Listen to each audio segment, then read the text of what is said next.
ओम नमः शिवाय। स्वागत है आपका अपने चैनल एस्ट्रो नॉलेज में। श्रावण मास की सुंदर पवित्र कथा श्रृंखला में आपका स्वागत है। आइए आज तीसरे अध्याय का आरंभ करते हैं।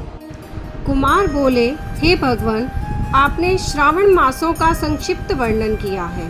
हे स्वामिन, इससे हमारी तृप्ति नहीं हो रही है, अतः आप कृपा करके विस्तार से वर्णन करें, जिसे सुनकर हे सुरेश्वर मैं कृतकृत्य हो जाऊंगा। शिव बोले, हे योगीश, जो बुद्धिमान नक्त व्रत के द्वारा श्रावण मास को व्यतीत करता है, वह 12 महीने में नक्त व्रत करने का फल का भागी हो जाता है। नक्त व्रत में दिन की समाप्ति के पूर्व सन्यासियों के लिए एवं रात्रि में गृहस्थों के लिए भोजन का विधान है। उसमें सूर्यास्त के बाद की 3 घड़ियों को छोड़कर नक्त भोजन का समय होता है। सूर्य के अस्त होने के पश्चात 3 घड़ी संध्या काल होता है।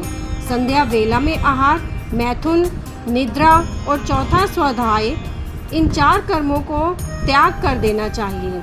गृहस्थ और यति के भेद से उनकी व्यवस्था के विषय में मुझसे सुनिए। सूर्य के मंद पड़ जाने पर जब अपनी छाया अपने शरीर से दुगनी हो जाए, उस समय के भोजन को यति के लिए नक्त भोजन कहा गया है। रात्रि भोजन उनके लिए नक्त भोजन नहीं होता है। तारों के दृष्टिगत होने पर विद्वानों ने गृहस्थ के लिए नक्त कहा है। यति के लिए दिन के 8वें भाग के शेष रहने पर भोजन का विधान है। उसके लिए रात्रि में भोजन का निषेध किया गया है। गृहस्थ को चाहिए कि वह विधि पूर्वक रात्रि में नक्त भोजन करे और यति, विधवा तथा विधुर व्यक्ति सूर्य के रहते नक्त व्रत करें। विधुर व्यक्ति यदि पुत्रवान हो तब उसे भी रात्रि में ही नक्त व्रत करना चाहिए। अनआश्रमी हो अथवा आश्रमी हो अथवा पत्नी रहित हो अथवा पुत्रवान हो, उन्हें रात्रि में नक्त व्रत करना चाहिए। इस प्रकार बुद्धिमान मनुष्य को अपने अधिकार के अनुसार नक्त व्रत करना चाहिए। इस मास में नक्त व्रत करने वाला व्यक्ति परम गति प्राप्त करता है। मैं प्रातःकाल स्नान करूंगा, ब्रह्मचर्य व्रत का पालन करूंगा, नक्त भोजन करूंगा, पृथ्वी पर सोऊंगा और प्राणियों पर दया करूंगा। हे देव, इस व्रत को प्रारंभ करने पर यदि मैं मर जाऊं तो हे जगतपते, आपकी कृपा से मेरा व्रत पूर्ण हो। ऐसा संकल्प करके बुद्धिमान व्यक्ति को श्रावण मास में प्रतिदिन नक्त व्रत करना चाहिए। इस प्रकार नक्त व्रत करने वाला मुझे अत्यंत प्रिय होता है। ब्राह्मण के द्वारा अथवा स्वयं ही अतिरुद्र, महारुद्र अथवा रुद्र मंत्र से महीने भर प्रतिदिन अभिषेक करना चाहिए। हे वत्स, मैं उस व्यक्ति पर प्रसन्न हो जाता हूँ क्योंकि मैं जलधारा से अत्यंत प्रीति रखने वाला हूँ। अथवा रुद्र मंत्र के द्वारा मेरे लिए अत्यंत प्रीतिकर होम प्रतिदिन करना चाहिए। अपने लिए जो भी भोज्य पदार्थ अथवा सुख उपभोग की वस्तु अति प्रिय हो, संकल्प करके उन्हें श्रेष्ठ ब्राह्मण को प्रदान करके स्वयं महीने भर उन पदार्थों का त्याग करना चाहिए। हे मुने, अब इसके बाद उत्तम लक्ष्य पूजा विधि को सुनिए। लक्ष्मी चाहने वाला अथवा शांति की इच्छा वाले मनुष्य को लक्ष्य विल्लव पत्रों या लक्ष्य दुर्वा दलों से शिवजी की पूजा करनी चाहिए। आयु की कामना करने वाले को चंपा के लक्ष्य पुष्पों तथा विद्या चाहने वाले व्यक्ति को मल्लिका या चमेली के लक्ष्य पुष्पों से श्री हरि की पूजा करनी चाहिए। शिव तथा विष्णु की प्रसन्नता तुलसी के दलों से सिद्ध होती है। पुत्र की कामना करने वाले को कटेरी के दलों से शिव तथा विष्णु का पूजन करना चाहिए। बुरे स्वप्न की शांति के लिए धान्य से पूजन करना प्रशस्त होता है। देव के समक्ष निर्मित किए गए रंगवल्ली आदि से विभिन्न रंगों से रचित पद्य, स्वास्तिक और चक्र आदि से प्रभु की पूजा करनी चाहिए। इस प्रकार सभी मनोरथों की सिद्धि के लिए सभी प्रकार के पुष्पों से यदि मनुष्य लक्ष्य पूजा करे तो शिवजी प्रसन्न होंगे।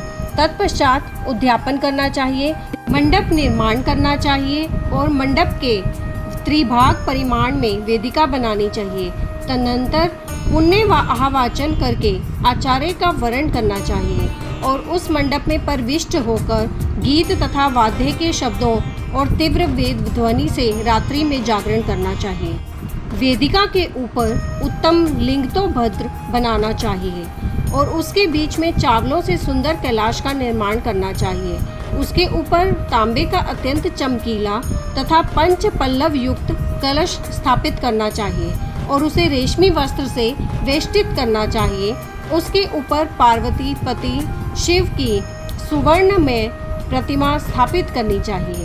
तत्पश्चात पंचामृत पूर्वक धूप दीप तथा नैवेद्य से उस प्रतिमा की पूजा करनी चाहिए और गीत वाद्य नृत्य तथा वेद शास्त्र और पुराणों के पाठ के द्वारा रात्रि में जागरण करना चाहिए।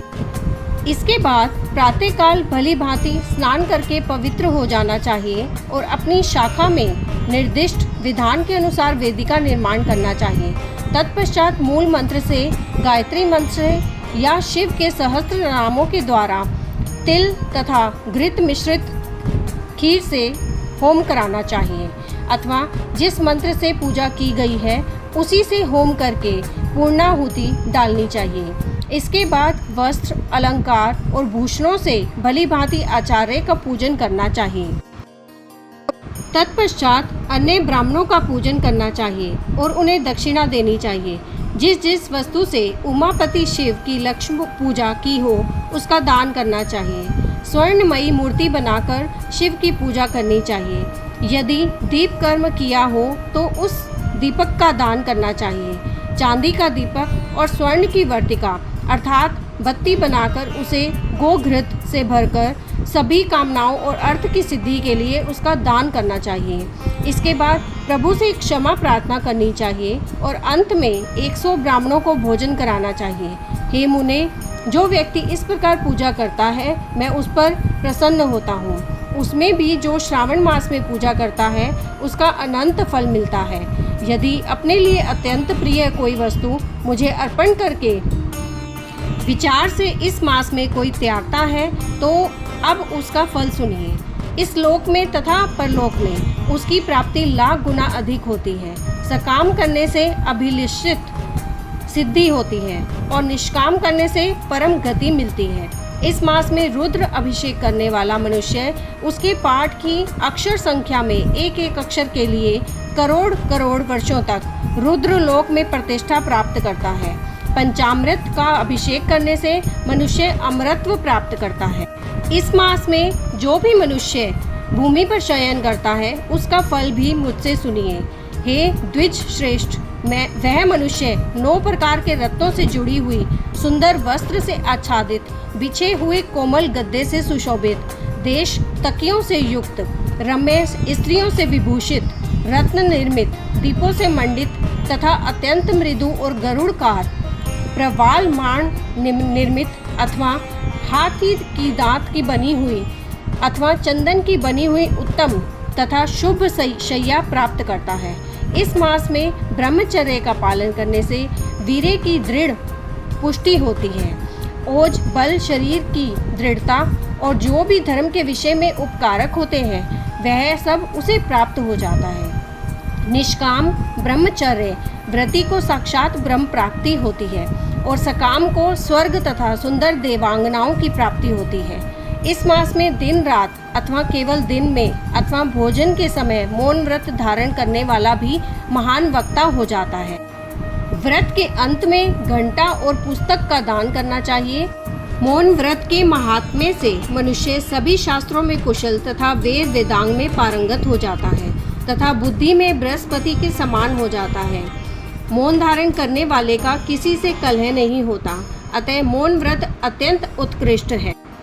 इस प्रकार श्री स्कंद पुराण के अंतर्गत ईश्वर सनत कुमार संवाद में श्रावण मास महात्म्य में नक्त व्रत, लक्ष्य पूजा, भूमि शयन, मौन आदि व्रत कथन नामक तीसरा अध्याय पूर्ण हुआ। और ये थी हमारी श्रावण मास के तीसरे दिन की कथा, जिसमें हमने व्रतों के पालन के विषय में सुना, विशेषकर नक्त व्रत के विषय में। हम आपसे मिलेंगे अगले अध्याय में। तब तक अगर आपने अभी तक चैनल को सब्सक्राइब नहीं किया है तो कर लीजिए, ताकि आने वाले अध्याय और कहानियों के लिए नोटिफिकेशन आपको मिल सके। ओम नमः शिवाय।